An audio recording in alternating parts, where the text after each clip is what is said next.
So guys जियो financial services में गिरावट फिर से स्टार्ट हो चुकी है। 305 और 310 ब्रेक डाउन हो चुके हैं और डायगोनल का प्रेशर, बिल्कुल सही सुना आप लोगों ने। डायगोनल का प्रेशर जो लगभग आप पिछले 1.5 महीने से चार्ट पर देख रहे हो, ये वाली डायगोनल एक बार फिर यही प्रेशर देखने को मिला है जियो फाइनेंशियल सर्विसेज में। अब सवाल आता है कि भैया मैंने तो लॉन्ग टर्म के लिए एंट्री कर रखी है। जब बात आती है लॉन्ग टर्म की तो मैंने आप लोगों के साथ कई सारी रिपोर्ट्स डिस्कस करी है हम लोगों ने मिलकर के इस चैनल पर।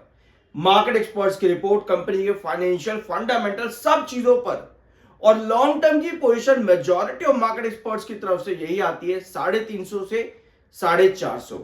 अभी और रिपोर्ट्स डिस्कस करेंगे। मैं थोड़ा सा रिपीट करूंगा पुरानी रिपोर्ट को यहां पर, तो ध्यान से देखना अगर आप पहली बार चैनल पर आए हो।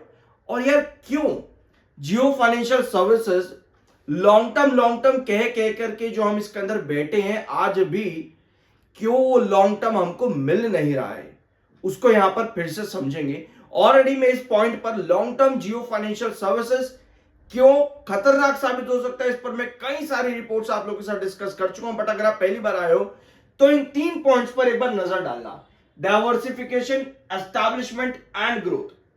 जियो फाइनेंशियल सर्विसेज आपको पता है डिफरेंट सेगमेंट्स में, आपको ये सेक्टर्स में अपना बिजनेस रन करता है, डाइवर्सिफिकेशन करता है। डाइवर्सिफिकेशन के बाद जरूरत होती है एस्टैब्लिशमेंट की। एक बार एस्टैब्लिशमेंट होना शुरू हो जाए तो ग्रोथ धीरे धीरे कर कर आता है। और डिफरेंट सेगमेंट्स की जब बात आती है जियो फाइनेंशियल सर्विसेज के, तो भैया डाइवर्सिफिकेशन के बाद में एस्टैब्लिशमेंट तो ठीक है, बट वहां ग्रोथ भी मिलना जरूरी है। अब आप कहोगे भैया ग्रोथ हमें मत सिखा, हमें मालूम है बहुत बढ़िया ग्रोथ है।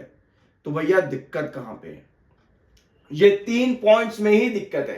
कोई भी कंपनी जब अपना बिजनेस इतना डाइवर्सिफाइड कर दे कि उसके सभी सेगमेंट्स में इतना अच्छा ग्रोथ देखने को मिले कि कंपनी को फ्यूचर में डाइवर्सिफिकेशन और करना पड़े, दिक्कत यही आती है। इस पॉइंट को समझना बहुत मुश्किल है, स्पेशली अगर आप नए व्यूअर हो। बट अगर आप रेगुलर हो तो आप इस पॉइंट को समझ रहे होगे। ठीक है, एक और पॉइंट यहां पर नोट करते हैं, स्टॉक का पीई।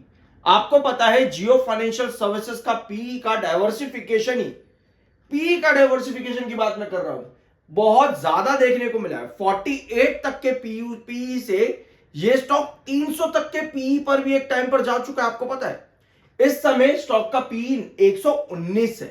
अब आप कहोगे भैया ये सब कुछ नहीं होता, पीई से कुछ नहीं होता, कंपनी के नंबर देख। बिल्कुल एग्जैक्टली नंबर कंपनी ने पिछले 2 क्वार्टर में अगर आप देखोगे तो भैया स्ट्रॉन्ग बेंचमार्क दिया है, स्ट्रॉन्ग बेंचमार्क। यहां पर देखो जून क्वार्टर कंपनी का वीकेस्ट था, बट कंपनी ने वहां बेंचमार्क दिया। सितंबर क्वार्टर उससे भी बड़ा बेंचमार्क। प्रॉफिटेबिलिटी में कंपनी ने अलग ही लेवल को अचीव किया, लेकिन चार्ट पर कुछ नहीं मिला। अगर आप 2025 में देखोगे तो स्टॉक ने तगड़ा रिटर्न ऑलरेडी दिया है, स्पेशली 198 के आसपास का लो लगा करके स्टॉक 332 तक के रिटर्न दे चुका है। यानी कि 198 से 332 तक के रिटर्न। कोई भी चार्ट जब तक अपना पैटर्न क्रिएट ना कर दे तब तक आपको नया ब्रेकआउट नहीं मिलता है। जियो फाइनेंशियल सर्विसेज एक अपवर्ड वेजिस पैटर्न क्रिएट करने के बाद में क्या कर रहा है, आपका साइडवेज पैटर्न पर कंसोलिडेट। अपवर्ड वेजिस पैटर्न के बाद में आपका एक साइडवेज पैटर्न आता है। अगर आप पहली बार यहां पर समझ रहे हो इस चीज को, अभी ब्लैंक स्क्रीन पर इसको देखेंगे, ठीक है। टेक्निकल पॉइंट ऑफ व्यू पे 52.8 का एमएफआई है, 40.1 का आपका आरएसआई। टेक्निकल्स न्यूट्रल है। गिरावट आज की सेशन में काफी बड़ी आई है। अभी रिपोर्ट्स भी देखेंगे, सब्सक्राइब कर दिया करो, अच्छा लगता है क्योंकि वी आर NISM 7 सर्टिफाइड। अब आते हैं आपके चार्ट पे, हम डायगोनल लेंगे यहां पे। इस डायगोनल को अगर आप देखोगे तो 338 का हाई है, 338 ये आपका हाई है। बार बार इसी डायगोनल से आपको रिजेक्शन दिख रहा है और इस हफ्ते भी यही डायगोनल ने रिजेक्शन फेस करके आज 305 ब्रेक डाउन कर दिया। आपको पता है 305 अगर टूटता है तो नेक्स्ट क्रूशियल बेस जो आपको बनेगा वो है 292 का। और पिछले 4 महीने का अगर आप चार्ट उठा करके देखोगे तो 292 आपको सच में एक इंपॉर्टेंट बेस दिखेगा। अगर आप इन लेवल्स को पहली बार देख रहे हो तो भैया बहुत बड़ी गलती आप लोग कर रहे हो। क्यों? हमें ब्रेकआउट चाहिए, हमें टारगेट चाहिए, हमें ये सब नहीं सुनना भैया। क्या बोल रहा है भैया, क्या हम नहीं सुनना चाहते ये सब, हमें चाहिए लॉन्ग टर्म। जब बात आती है लॉन्ग टर्म की, अभी हमने देखा कि स्टॉक का पी काफी हाई है, कंपनी ने रिसेंटली एक डिविडेंड दिया। पीई को कैलकुलेट करने के लिए और साथ में बुक वैल्यू को कैलकुलेट करने के लिए बहुत सारे फैक्टर्स लगते हैं। कंपनी के फाइनेंशियल कैसे चल रहे हैं, कंपनी डिविडेंड यील्ड कितना दे रही है, बहुत चीजें मैटर करती हैं। डिविडेंड यील्ड, फाइनेंशियल्स कंपनी के चल रहे हैं, उस पर डिविडेंड यील्ड कंपनी का क्या है, काफी पॉइंट्स मैटर करते हैं। जब बात आती है लॉन्ग टर्म की, अभी आप लोगों ने देखा कि स्टॉक ने एक अपवर्ड वेजेस पैटर्न क्रिएट किया। अपवर्ड वेजेस पैटर्न 338 तक आप लोगों का गया। उसके बाद में स्टॉक क्या क्रिएट कर रहा है, एक साइडवेज पैटर्न। साइडवेज पैटर्न के बाद में दो पैटर्न बनते हैं। कोई भी पैटर्न जब आपका खत्म होता है, स्पेशली अपवर्ड वेजेस पैटर्न, उसके बाद एक साइडवेज पैटर्न आता है और साइडवेज पैटर्न को दो पैटर्न कॉम्प्लीमेंट करते हैं, समझ रहे हो, उसे कहते हैं अपवर्ड वेजेस पैटर्न और दूसरा होता है डाउनवर्ड वेजेस पैटर्न। दोनों ही पैटर्न में एक इंपॉर्टेंट बेस आता है जो कि जियो फाइनेंशियल सर्विसेज के केस में 292 का है। अब आपको क्या दिख रहा है कि स्टॉक 292 पर बार बार रिकवरी कर रहा है, यानी आप क्या कर रहे हो, यहां पर एक साइडवेज कंसोलिडेटेड पैटर्न के अंदर हो जहां पर 292 एक इंपॉर्टेंट बेस है। तो ऐसी कंडीशन पर आपको क्या करना है, आपको यह देखना है कि भैया 292 पर बार बार स्टॉक वापस आ रहा है, वहां से 320 के बीच में ट्रेड कर रहा है। यह आपकी एक रेंज बनी हुई है कंसोलिडेशन की साइडवेज पैटर्न पे। जब भी 292 आपका ब्रेकडाउन होना शुरू हो जाए, इसका मतलब यह है कि आप एक डाउनवर्ड वेजेस पैटर्न क्रिएट कर रहे हो। यहां पर आपको हिंट्स मिलने शुरू होते हैं। अभी तक 292 ब्रेकडाउन नहीं किया, इसका मतलब यह है कि स्टॉक साइडवेज पैटर्न लंबा चला रहा है, ठीक है। जब अपवर्ड वेजेस पैटर्न बनना होगा तब आपको हिंट मिलने शुरू होंगे, यानी कि तब आप 320 को ब्रेकआउट करोगे तो आपके पास हिंट्स आते हैं। और जब बात आती है लॉन्ग टर्म, भैया मैं कह रहा हूं लॉन्ग टर्म के लिए बहुत बढ़िया है, तो उस केस के अंदर आपको इन चार्ट्स को समझना पड़ता है कि ऑलरेडी स्टॉक ने कितना रिटर्न दिया है, पीई कितना चल रहा है। अब पीई 2 पॉइंट तो अभी हमने यहां पर डिस्कस किए, पिछले वीडियोस के अंदर जियो फाइनेंशियल सर्विसेज के मैंने काफी सारे पॉइंट आपके साथ डिस्कस करे कि पीई हाई क्यों है जियो फाइनेंशियल सर्विसेज का। अब आते हैं मार्केट एक्सपर्ट्स की कुछ रिपोर्ट पर, रुको ध्यान से। अब आप कहोगे भैया ये क्या बकवास कर दिए, बकवास कुछ नहीं करिए, ये सिर्फ और सिर्फ एक ग्लिम्स है। अगर आप पहली बार चैनल पर आए हो तो आप लोगों के लिए शायद ये बहुत ही बेकार वीडियो है, लेकिन जब आप धीरे धीरे चैनल पर जाकर के देखोगे जियो फाइनेंशियल सर्विसेज के बाकी के और इंपॉर्टेंट पॉइंट्स जो कि समझने जरूरी हैं, तो शायद आप लोगों को कुछ सीखने को मिल जाएगा।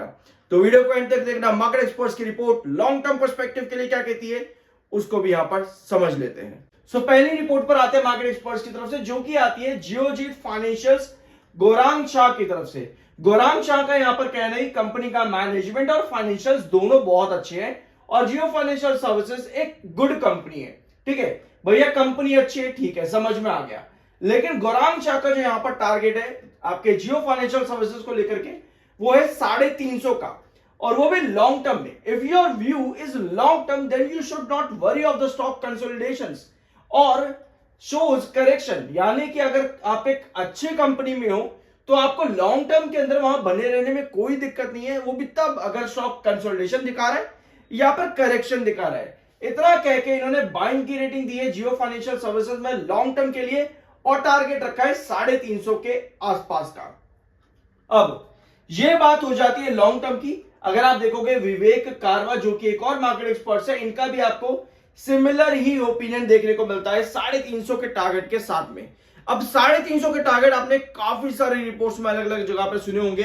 एक और रिपोर्ट लेते हैं यहां पे, ठीक है। ये रिपोर्ट आती है राजेश भोसले की तरफ से जो कि एंजल वन से। इनकी क्या एक्सपेक्टेशन है जियो फाइनेंशियल सर्विसेज से, वो भी यहां पर देखते हैं। तो इनकी एक्सपेक्टेशन है जियो फाइनेंशियल सर्विसेज में 335 से 345 रुपीज तक की, ये है इनकी एक्सपेक्टेशन राजेश भोसले की फ्रॉम एंजल वन। 335 से 345 और अपवर्ड मूवमेंट स्टॉक में अभी इस समय एंटिसिपेशन बन रही है अपवर्ड मूवमेंट की।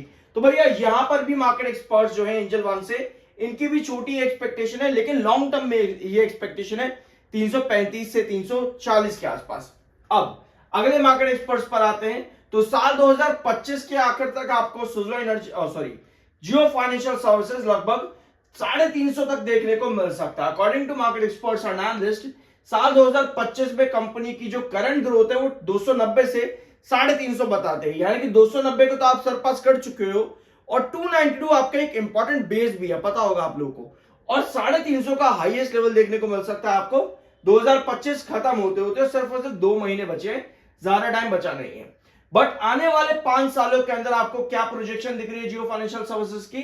According to market experts and analyst 750, यानी कि आने वाले 5 साल के अंदर आप 750 तक का टारगेट इसमें एंटीसिपेट कर सकते हो, जो कि बता रहे हैं ये इंडिया की इकोनॉमी जो है $5 ट्रिलियन तक पहुंचेगी और साथ में जियो डिजिटल जो है एक्सपैंड करेगा। तो ऐसी कंडीशंस पर जियो फाइनेंशियल सर्विसेज एप्रोप्रिएट है 2030, यानी कि 5 सालों में। अब 15 सालों का भी देख लेते हैं। 15 सालों में मार्केट एक्सपर्ट्स और कंपनी का फोरकास्ट बताता है, अभी के लिए जो फोरकास्ट है वो है 4000 रुपए का। तो अभी आपने क्या देखा कि मार्केट एक्सपर्ट्स लॉन्ग टर्म को लेकर के बुलिश है, किसी का 5 साल, किसी का 10, किसी का 15।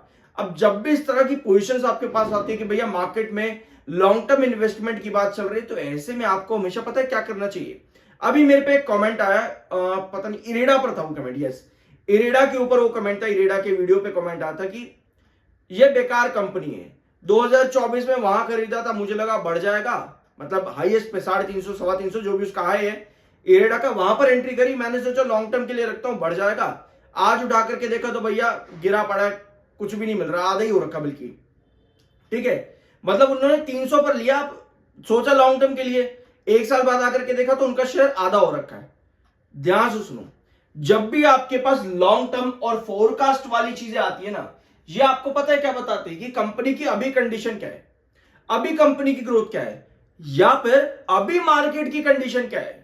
अभी तो मार्केट बुल रन दिखा रहा है, अगर मान लेते हैं मार्केट में अचानक से कोई नेगेटिव न्यूज आ जाए और आप लॉन्ग टर्म के लिए अभी बैठ गए जाकर के मार्केट के अंदर, भैया मार्केट धड़ धड़ धड़ धड़ करता नीचे आ जाएगा, आपने बोला कि भैया लॉन्ग टर्म में बैठ जाएंगे और मार्केट तो भैया गिर गया अगले ही महीने के अंदर या अगले 2-4 महीनों में, आपका लॉन्ग टर्म बर्बाद हो गया वहां पे।